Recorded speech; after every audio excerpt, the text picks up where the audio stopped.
stakeholders on the South Vancouver Island as well as the Gulf Islands, just to kind of have a brief presentation, get a little bit of insight into our winter operations and how we do business on the South Island, and deal with Mother Nature. So also kind of just nice to put my face to a name, exchange some contact information. Probably Craig's gonna record this presentation for us so that he can send it out to everybody and you can share it with whomever in your own organization. And there'll be a little bit of a feedback questionnaire. Hopefully everybody can take a couple minutes and just tell us how they felt about the presentation or our operations in general.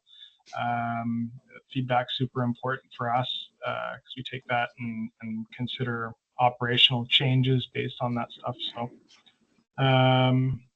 yeah, I'll get right into the presentation. It's just a short kind of slideshow. Hopefully I can figure it out without messing it up too much. Well, just say I'm going to mute anyone and then just raise your hand for questions after, and then I'll unmute you. All right, let's see if I can do this. Choose.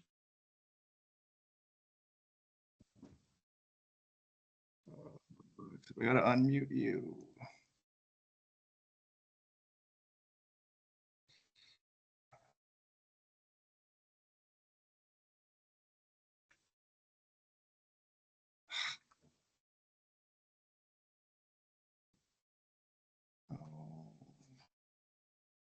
Sorry, 1 second, Andrew, you're muted.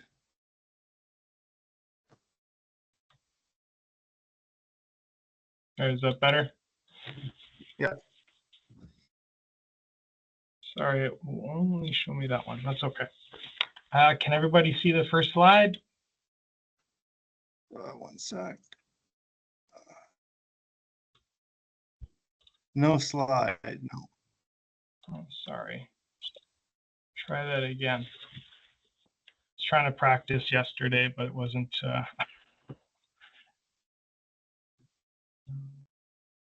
This one, I think.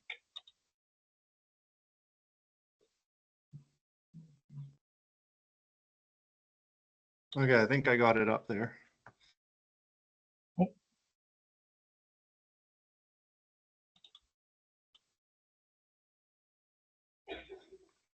Okay.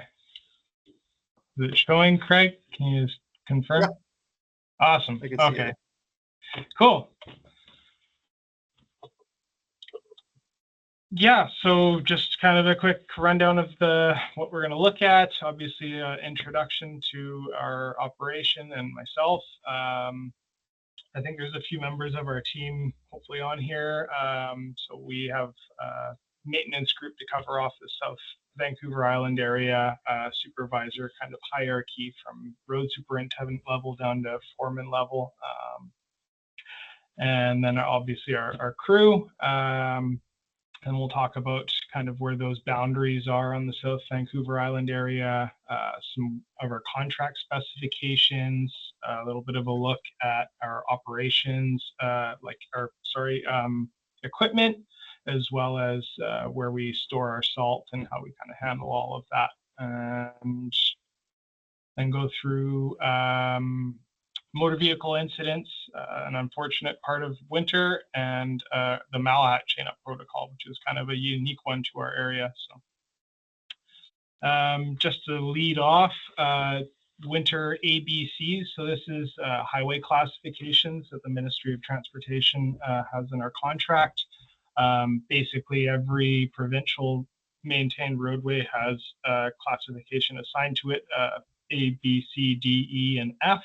So A's being our higher classification highways that are going to get the most winter priority for maintenance. Some routes would be like the Trans-Canada Highway, the Pat Bay Highway 17, Highway 14, Souk Road, as well as Highway 18. So those are really just like the main highways. The B classification, so that's our feeders, where we have about 1,000 average daily traffic in and around there. So we have feeders all throughout the Cobble Hill area, Duncan area as well, secondary routes. C class would be our school bus routes, as well as heavy commercial traffic routes. And then D, E, and F are going to be the side roads. So your subdivisions and things like that. So obviously our main priority is going to be dispatching to class A's and B's. As soon as we're kind of have things under control there, we'll get into the C's and then work on the D's as kind of our final passes. So cleanup mode.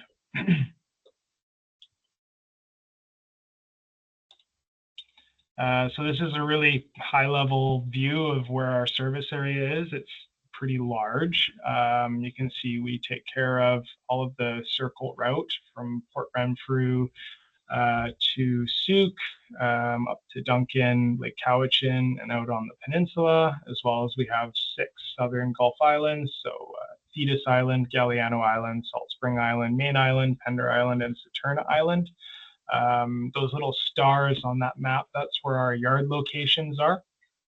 So we have pretty good coverage for the entire surface area deployment wise.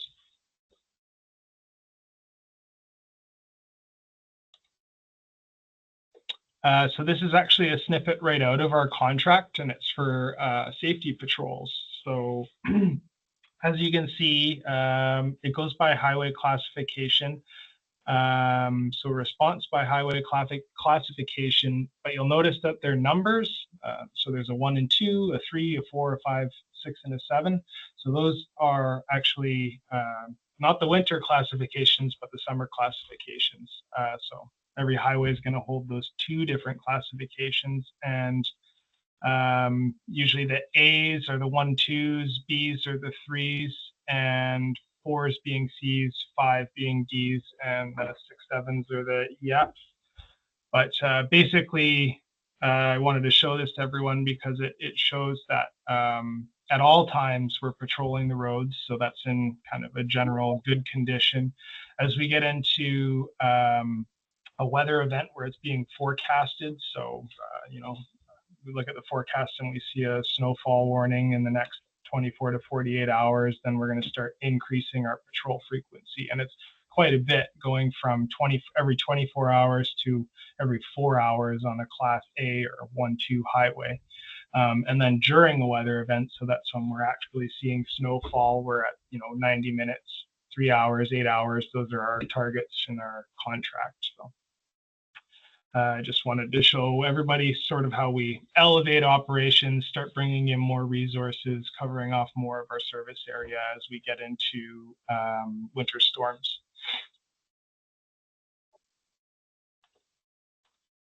This next one here is our snow removal specifications. So now we see that in our contract, it actually gives us the winter specifications. So Class A highways, we're looking for targets of 1 lane in each direction to keep it 4 centimeters or less for snow removal. B's are 6 centimeters less, C's 10 centimeters less. And then for secondary lanes, they're basically double for the Class A's, so 8 centimeters or less, and then 10 centimeters or less for the B's. And B's, D's, and E's don't typically have the secondary lanes. Also in here, it describes down at the bottom of the specification, which was a new one that was introduced in 2019. And I think we've been pretty successful in kind of getting at this specification because of our warmer temperatures on the South Island. But bare lanes, when the pavement is negative 9 degrees Celsius or warmer. So we have a spec where within 24 hours after the snowfall, we'll be looking to get all of our main highways bare within 24 hours.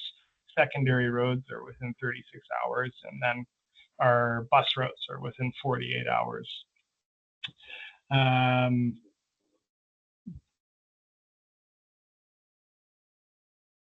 We'll move on to the next one.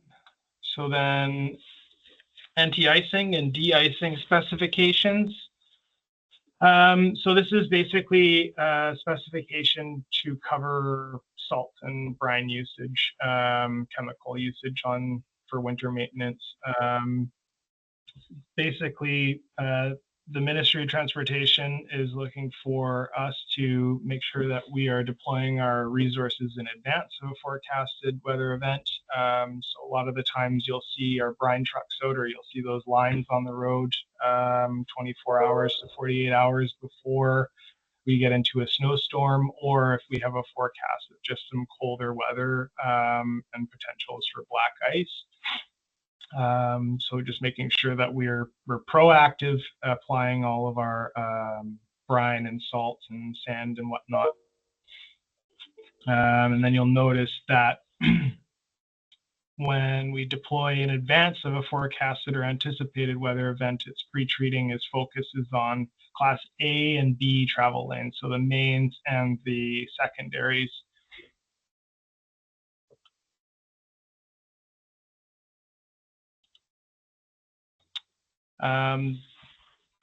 This one is just a quick shot of one of the plow trucks at our Merritt facility. So we actually spec out all of our plow trucks and put them together at our big corporate office and truck build shop in Merritt. So this one is a tri-axle wing truck. There's a shot from the side. You can see, actually, I'll see if I can put my cursor up. Hopefully everyone can see that. There's a big plastic tank kind of near the end of the unit, the box on the dump truck there. That's actually holding a liquid solution, as well as in the main box. The truck we're carrying either sand or salt. So the liquid solution would be brine that we can actually apply as it's being put on the road. Advantage of that is that we're actually getting some salt on the product, or activating crystallized salt as it's hitting the road surface. So it's working that much faster. I would say probably 80%, if not 90% of our units are equipped with a pre-wet system similar to this one. Kind of midway on the truck, under the body of the truck, in the middle of between the front and third or first axle there, there's a scraper plow. So that's for really kind of smaller accumulations, as well as scraping up any compact. So we spec all of our trucks out with these underbody plows, as well as a front plow, to kind of take the majority of the accumulation. And then that underbody is just doing a scrape up job and cleaning. Here's a shot of the rear of the truck, where you can see a high conspicuity panel. This was another introduction into 2019 round of contracts from the Ministry of Transportation, just increasing the visibility of our trucks out on the highways. So you'll see all sorts of lights flashing, as well as this high visibility checkerboard on the back of our truck boxes. Here's a shot from the other side. You can see the big wing plow. So that's clearing that extra half a lane on the passenger side of the truck. That gives us the ability to cover more ground with less trucks, move more snow, and we get everyone around a little bit quicker. Here's a shot from inside the truck. So you can see right at the armrest of the driver's seat here, there's a joystick. That's our plow controller. So that actually, controls all of the plow functions, the hydraulic functions for the plows, as well as all of the sander, salter, spreader functions. They're state-of-the-art controllers, and all of our trucks are outfitted with similar kind of design as this.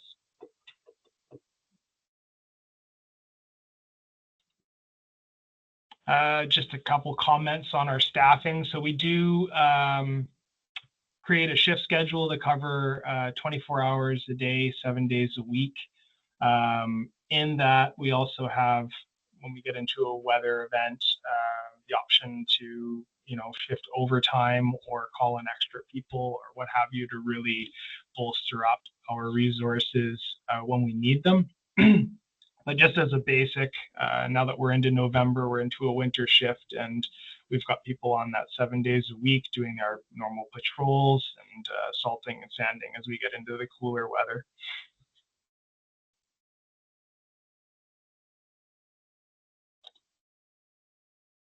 So on the South Island, we use mostly salt, crystal salt, and salt brine is our chemicals of choice for winter maintenance. We do have the option to use calcium chloride, but we don't typically see those kind of conditions on the South Island where we find it warranted. We do keep it stockpiled just in case we get into that kind of cold snap, though. So as I spoke to before, the solid road salts using the pre-wet systems mounted on the trucks and helping that salt activate instantly. And then also our brine is probably one of our more prominent chemicals that we use, trying to be proactive and keeping ice from forming, as well as preventing that bond of compact snow to pavement that can be really tricky to remove mechanically after the fact. So basically, a lot of the mandate around chemical use for winter maintenance from the Ministry of Transportation as well is trying to use not overuse, use responsibly, so that we're not creating environmental hazards or impacts as well.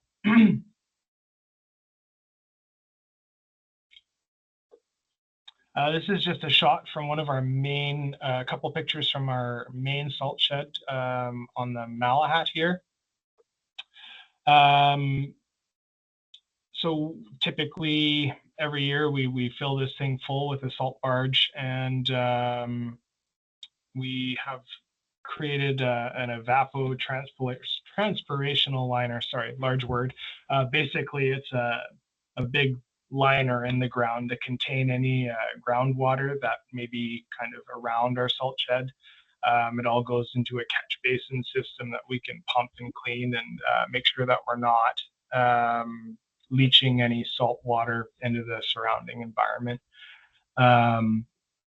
We also make brine at this facility. So looking for a target percentage concentration of 23.3% when we're making salt brine. We use digital refractometers to measure the salt consistency of our brine, so it's very accurate.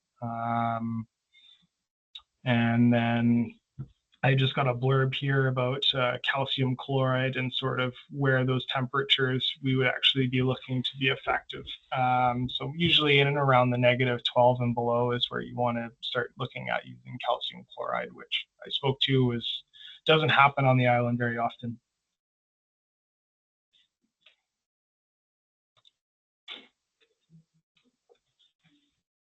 So this is a snippet from our contract for the winter abrasive. In 2019, contract specification went away from the type B, you can see on the right side, the 12.5 millimeter size, over to a type A. So it's a 9.5 millimeter size, a little bit smaller gradation for winter sand. We train all of our drivers to focus all of their sanding on the steep hills, the corners, and the intersections.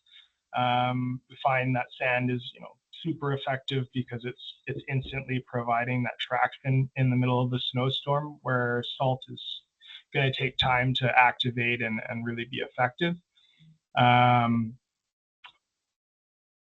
We also, I was kind of talking about our spreaders. So it's activated based on the speed that our trucks are actually traveling. So the slower that they're traveling, the kind of less it's going to be putting out. As they start increasing speed, then it's going to be putting out more sand. And it's important to know that we train our operators to, continually sanding in a snowstorm. If they happen to approach oncoming traffic, to turn that spinner way down so that, somebody oncoming is not going to get a windshield full of sand, but we're trying to maintain the roads at the same time. So it's constantly putting out the sand so that we can make sure people are safe out there. Another feature in all of our plow trucks are the Lynxfield automated vehicle location system. So it's a GPS tracking system. Basically, from my phone or from my desktop computer, at a glance, I can see exactly where our trucks are in the service area, or where they have been, what they've done, where they've sanded or salted or plowed, brined, those kinds of things. It's been a really helpful tool in the last 5 years that we've been in this area, being able to redeploy on the fly if there's an issue that's called in on a certain road or a hill. We're able to send that closest truck over to that road to deal with that situation and make it safe. So.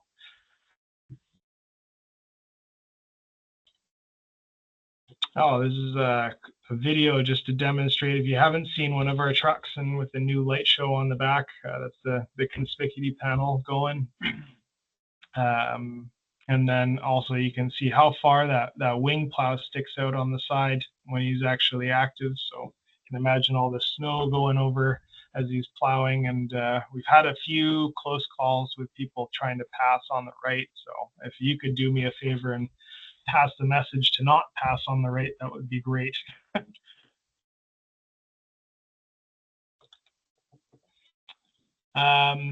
This is a quick little snip from our contract about motor vehicle incidents.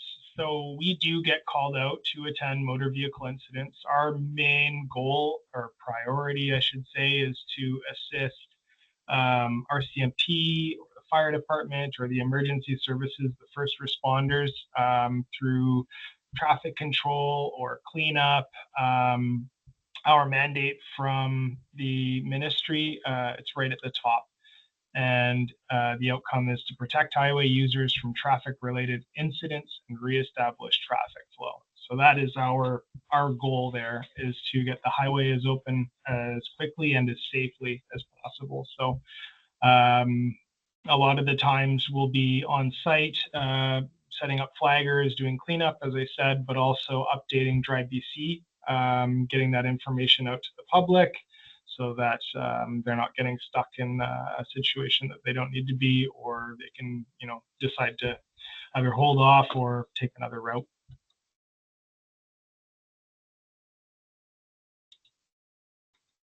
Malahat chain up protocol. So this one is one that we've had in place for about 5 years pretty regularly, and it's in partnership with CDSE as well as the Ministry of Transportation.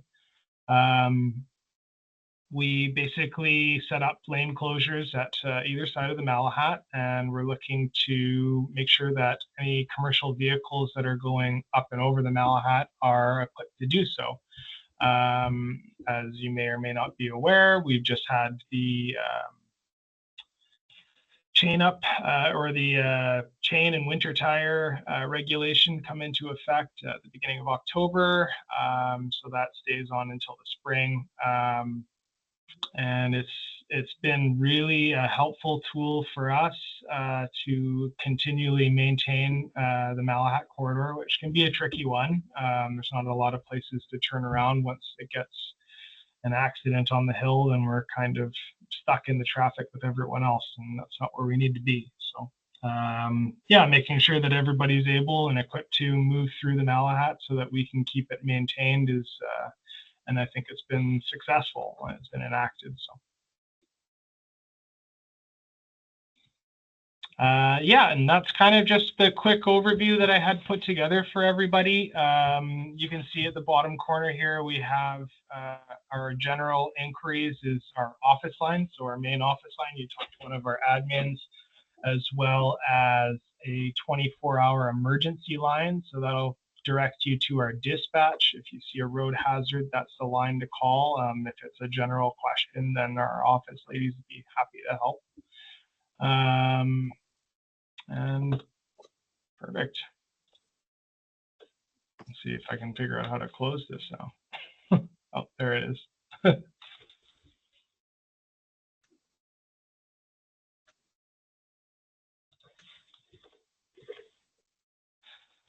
Perfect. Yeah, so I guess we could probably open it up to questions. If you guys want to just use your raise your hand button, I'd be happy to answer any. If you don't feel like asking a question now, you're more than happy to, or more than welcome, sorry, to reach out to Craig when he sends out the presentation and the short questionnaire. Oh, got one in the chat. Would transit be? So I'm assuming that's for BC Transit. So BC Transit is the same as the school buses commercial, so that's a Class C. Obviously, they'll be traveling over A and B class roads as well, but at minimum, those routes should be on a Class C.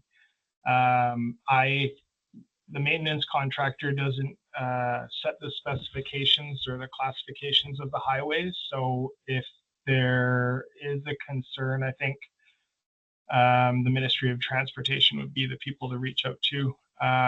That being said, if you have a list of school bus routes that you're maintaining through CVRD or even the BC Transit routes, Craig can take those and package them together, and we can sit down and review with the Ministry of Transportation. Sometimes the routes change, and we've had the Ministry of Transportation actually change classifications of highways based on those route changes. It made sense. So.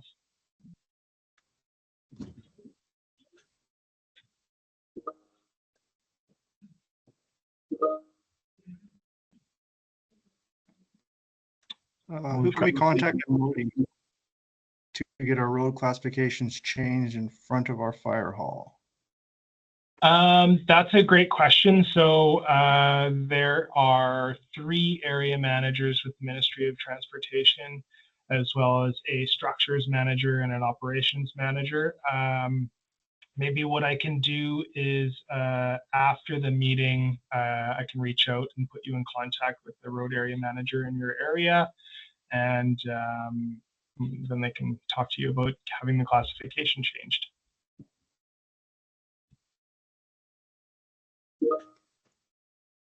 No problem.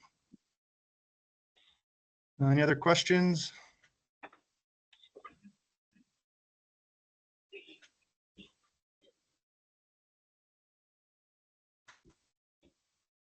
Okay, I don't think there's any more. I'll do a follow-up email and I'll get all our contacts out to everyone and with the presentation and some other stuff about us. Yeah, absolutely. And don't ever hesitate to reach out to myself directly. I'm happy to answer your question, or if I can't connect you to the right people. Yeah, you can just, if you have any questions, you can reply to the invitation even, and I can get it to the right people. Okay. All right. Craig, that slideshow, will you be sending a copy of that out to us as well? I can send that too as well, yeah. You know, there was just a little bit of a useful information there on the brine temperatures and stuff, just so I can review that a little bit for our works crew. Yeah, For absolutely. sure. And anytime you want to have a conversation, Jazz, about anything maintenance, anything that maybe we do or think you could improve on, I'm happy to talk. We've got lots and lots of knowledge in our company. Obviously, Emcon's right across the entire country. So we have service areas in Ontario and Alberta, as well as British Columbia. So quite a vast amount of knowledge and maintenance. Yeah. No, it's useful. Yeah. Thank you. Okay. No worries. Thank you. All right. Thank you. All right. Thank you, everybody. You have a great day. Yeah, you as well. Thanks.